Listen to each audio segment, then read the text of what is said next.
এই ভিডিওটা সোশ্যাল মিডিয়ার মাধ্যমে খুব পরিমাণ ভাইরাল হয়ে যায়। যে ভিডিওর মাধ্যমে দেখা যায় কি স্বামী আর স্ত্রীর ধর্ষণ ঘটা, ওই সময় স্বামী আর স্ত্রীর মধ্যে লজ্জাস্থান ফাঁসি যায়।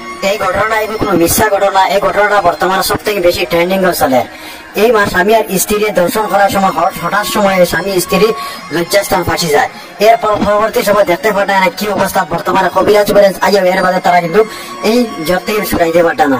আজকাল আফসোস কত মাঝে বুঝছেন এরকম জঙ্গলে গিয়ে দর্শন করেন, আজ তারা স্বামী স্ত্রী দর্শন করার সময় আটকে গেছেন, কোনো অসুবিধা নাই।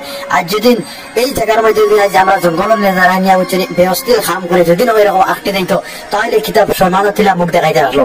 কিন্তু তারা কোথায় না খানে তারা তো তারা স্বামী স্ত্রীর মধ্যে হঠাৎ এরকম হয়ে গেছে, কোনো ক্ষেত্রের কারণে এরকম হয়ে গেছে। মানুষে জয়টা আর কি মানছে সাইডটা আর কি ওরা যাই ছুটাইবার লাগে। তারা আর কি মানুষ হলো কি হিন্দু মানুষ, আমরা ধর্মের মানুষ না, এর মধ্যে তারা আর কি তার মধ্যমন্ত্র করটায় মানুষের কিন্তু আর কি উদ্ধার করবার লাগে। দেখতে থাকো ভিডিওটা, এর ফলে তো দেখতে থাকো ঘটনা হাসা ঘটনা ঘটেছে।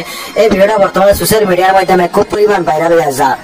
আসলে একটা আল্লাহ দেখায় দিটা আজকে আমরা কত ইয়া যুবক ফাইন্দে হচ্ছে না জঙ্গলিয়া দর্শন করি, আল্লাহ একটা দেখায় দিটা দেখো আমি কিতা না করতে পারি, আল্লাহ ওখানে কি আমরা বুঝাইতে চাইতে আমরা কিতা না করতে পারি। ও জায়গা দেখো আজ তোমরা দিয়া দেন এইরকম নারী নির্যাতন করো জঙ্গলের ভিতরে নিয়ে হঠাৎ করে যদি এরকম ফাঁসি যায় তাহলে তোমরা কিতা জবাব দিবা, তোমরা সমাজের কিভাবে মুখ দেখাই যায়। এর গতিকে ভাই এই ভিডিওটা বেশ বেশ করে শেয়ার করে দাও। এগুলো বেশার ভিডিও না, এই ভিডিওটা কিন্তু সত্য বর্তমানে ঘটনা রয়েছে, সত্যি ট্রেন্ডিং অবস্থা বর্তমানে এই ভিডিওটা চলে।